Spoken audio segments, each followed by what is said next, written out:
Assalamualaikum warahmatullahi wabarakatuh. Kami dari kelompok yang mendapatkan tipe soal B, yaitu Mantap Jiwa Corp. Di sini kami kelompok ada Bina Wirati Hasibuan, Dianti Eka Putri, Enggar Putri Wulandari, dan Muhammad Reksi Nurul Saputra.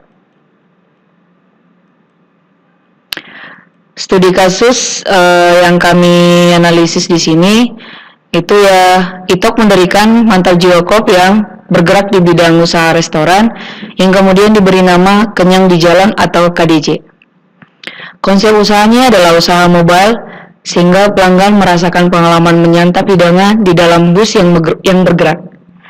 Untuk menarik minat pelanggan, ITOK berencana untuk membuat paket wisata yang sudah termasuk biaya perjalanan dan makanan. ITOK merucutkan pilihan ketiga merek minibus dengan spesifikasi sebagai berikut. Itu ada alternatifnya dari Armada, Scania, Travego, dan Euroliner. Kapasitasnya itu untuk penumpangnya untuk Scania itu ada 28, Travego 20, dan Euroliner itu 24.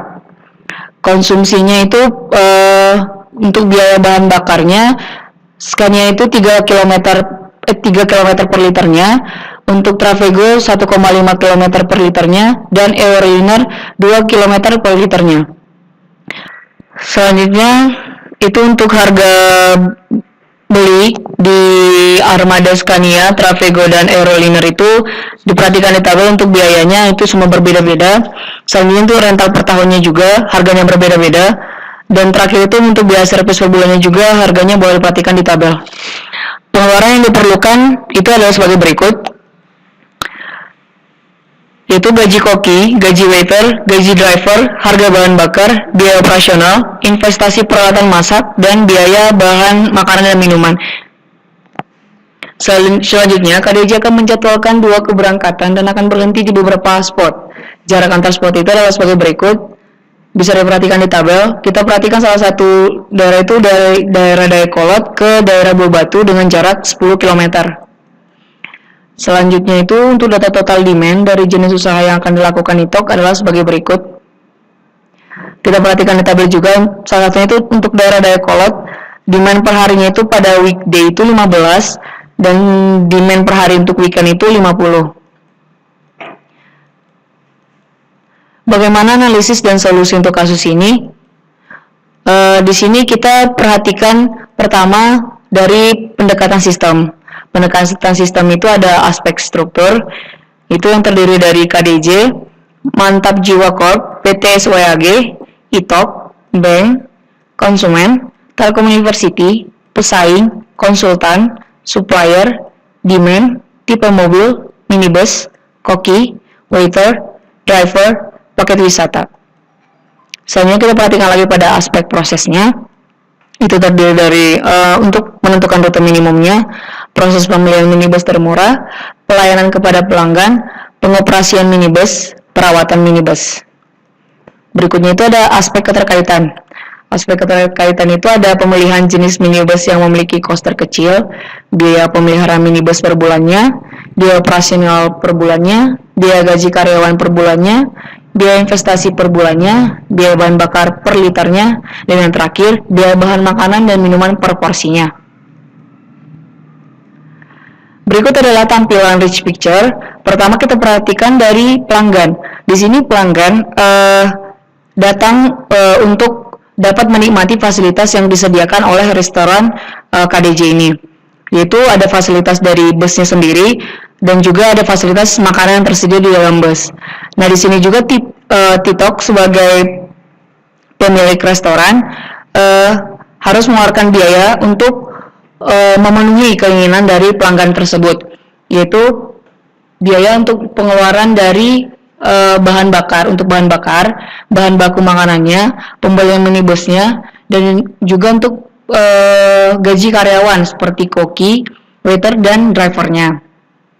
Nah, di sini TikTok menginginkan keuntungannya itu 150%. Jadi TikTok mencari konsultan yang diminta untuk menentukan jenis bus dan rute yang harus dilalui oleh bus tersebut agar dapat meminimumkan harga jual per kursi, sehingga usaha ITOK itu memiliki harga yang bersaing. Nah, di situ konsultan diharapkan dapat membantu permasalahan tersebut sehingga nantinya dapat meminimasi harga jual per kursinya.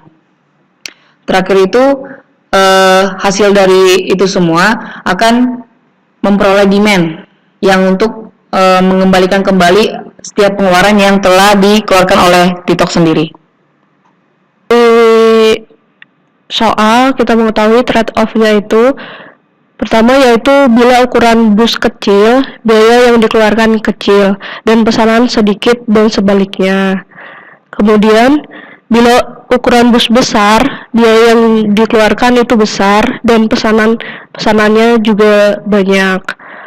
Kemudian yang terakhir yaitu mengoptimalkan pemilihan alternatif dengan harga yang sedikit sehingga pesanannya banyak. Kemudian selanjutnya ada stakeholder. Di sini problem ownernya itu KDJ atau kenyang di jalan. Kemudian ada problem usernya yaitu ITOK. Kemudian ada problem customer itu mahasiswa Telkom dan pegawai. Untuk problem analis itu konsultan PT SWAK dan mahasiswa TI. Selanjutnya yaitu 6 elemen masalah. Di sini yang pertama yaitu decision maker. Decision makernya yaitu ITOK. Kemudian ada objective decision maker. Objective decision makernya yaitu menentukan jenis minibus dan rute yang harus dilalui dengan meminimumkan harga jual per kursinya. Kemudian kriteria keputusannya yaitu harga jual kursi minimum. Kemudian ada performance measure-nya, itu harga jual kursi per bulannya. Kemudian ada control input, itu yaitu jenis minibus dan rute yang dilalui. Kemudian yang terakhir yaitu konteksnya yaitu mantap jiwa crop. Kemudian ada hierarki sistem. Di sini narrow sistemnya yaitu mantap jiwa crop, wider sistemnya itu konsumen dan supplier, dan environmentnya yaitu pesaing. Nah, di sini ada gambar hierarki sistemnya yang seperti yang dijelaskan tadi. Untuk narrownya yaitu mantap jiwa crop, untuk widernya itu konsultan dan supplier, dan yang terakhir yaitu sebagai pesaingnya. Kemudian di sini ada black box. Nah, di sini untuk kontrol inputnya yaitu untuk jenis bus dan rute yang dilalui. Untuk uncontrollable-nya yaitu demand per bulannya. Nah, untuk parameternya itu seperti yang kita lihat, itu ada biaya operasional, ada biaya pemeliharaan, ada biaya gaji karyawan, ada biaya investasi, biaya bahan bakar, dan biaya bahan makanan dan minuman. Nah, untuk outputnya yaitu untuk total biaya minimum per bulannya.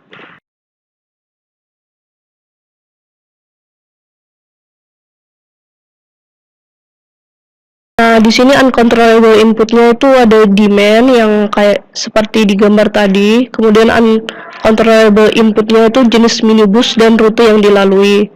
Kemudian ada parameter. Parameternya itu ada biaya pemeliharaan minibus per bulan, ada biaya operasional per bulan, kemudian ada biaya gaji karyawan per bulannya, biaya investasi per bulan, kemudian biaya bahan bakar per liter, dan yang terakhir itu biaya bahan bakar dan minimum per porsinya. Untuk outputnya itu ada total biaya per bulan. Ya, selamat malam. Bertemu lagi dengan saya Muhammad Reksa Nurul Saputra. Saya di sini akan menjelaskan tentang influence diagram. Ya, di sini bisa kita lihat di influence diagram ini inputnya terdiri dari dua, yaitu terdapat rute dan jenis bus.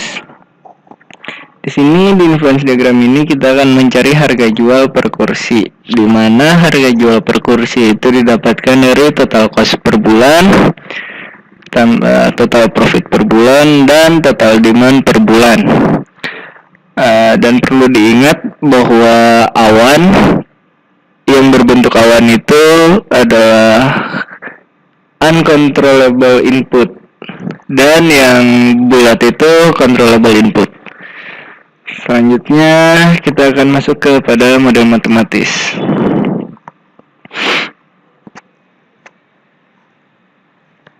Pada model matematis ini kita hanya memindahkan atau menghitung tiap dari ditulis pada influence diagram seperti harga kursi. Harga kursi itu didapatkan dari profit ditambah pengeluaran dibagi total demand per bulan.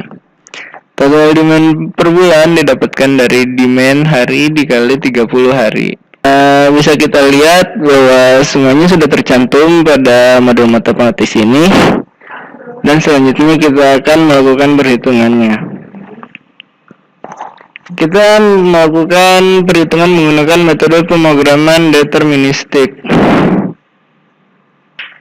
Seperti yang sudah dijelaskan pada awal, struktur transportasinya bisa dilihat di sini.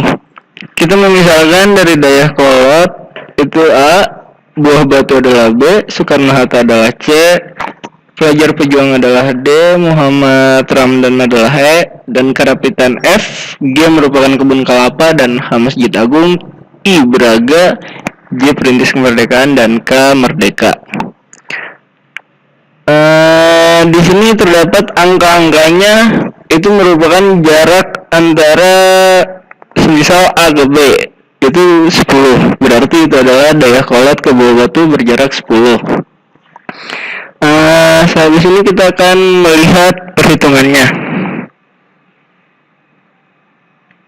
Ya, di sini bisa kita lihat perhitungannya ada n sama dengan 8, n sama dengan 7, n sama dengan 6, n sama dengan 5, n sama dengan 4, n sama dengan 3, n sama dengan 2, n sama dengan 1.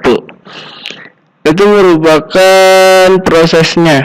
Karena tadi ada 8 kali rute, jadi kita menghitungnya selama 8 kali, tetapi secara mundur. Berarti n sama dengan 1 itu merupakan akhir dari perhitungan kita. Menjelaskan tentang perhitungan matematis, di mana perhitungan matematis di sini didapatkan dari model matematis yang telah dimodelkan dari influence diagram yang telah dibuat. Baik, di sini pertama akan dihitung dengan minibus Scania K410, di mana di sini kita menghitung terlebih dahulu total gaji pegawai atau TGP yang dimana didapatkan dari GK, GD, GW yang dikalikan dengan jumlah setiap pegawainya dan didapatkan hasil sebagai berikut. Selanjutnya kita akan menghitung total biaya bus atau TBB, di mana TBB ini didapatkan dari TBS, TS, JA, S, H, HB, TB. Nah, inisial-inisial ini sebelumnya kan sudah dijelaskan sebelumnya. Jadi, dilihat lagi slide sebelumnya. Nah, di sini untuk total biaya bus didapatkan hasil sekian. Selanjutnya adalah total biaya konsumsi atau TBK. Sama seperti yang perhitungan lainnya, total biaya konsumsi juga dihitung berdasarkan rumus yang telah dibuat pada model matematis dan didapatkan hasil sekian. Selanjutnya adalah total cost, di mana total cost ini adalah hasil perjumlahan dari total gaji pegawai ditambah total biaya bus ditambah total biaya konsumsi ditambah biaya operasional. Maka didapatkan hasil seperti ini. Setelah itu dihitung total profit, di mana total profit didapatkan dari hasil perkalian margin pendapatan, yaitu 150%, yaitu didapatkan hasil sekian. Nah, maka dari hasil perhitungan ini didapatkan harga per kursi untuk minibus Scania K410 adalah Rp117.280. Selanjutnya adalah untuk jenis minibus Trafego, di mana perhitungannya sama seperti perhitungan minibus Scania K410. Pertama kita akan menghitung TGP dulu, setelah itu TBB, setelah itu total demand-nya. Setelah itu total biaya konsumsi, setelah itu akan didapatkan total cost, di mana didapatkan dari hasil perjumlahan seluruh total biaya pengeluaran ditambahkan dengan biaya operasional. Akan didapatkan seperti ini. Setelah itu kita akan menghitung total profitnya, yang dimana dapat juga dari margin profitnya, yaitu 1,5 atau 150%. Akan didapatkan hasil sekian. Nah, dari sini dapat disimpulkan bahwa harga per kursi untuk minibus Trafego adalah Rp204.235. Oke, yang terakhir adalah untuk jenis minibus Euroliner, di mana perhitungannya pun sama seperti sebelumnya. Kita akan mencari TGP, TB, total demand, total biaya konsumsi, dan total biaya konsumsi. Setelah itu akan didapatkan total cost, di mana adalah penjumlahan dari setiap total pengeluaran yang ada ditambahkan dengan biaya operasional, maka akan didapatkan hasilnya. Setelah itu dihitung total profitnya dengan margin profit itu 150% atau 1,5. Setelah itu maka akan didapatkan hasil untuk keseluruhan, yaitu harga per kursi untuk minibus Euroliner adalah Rp181.185.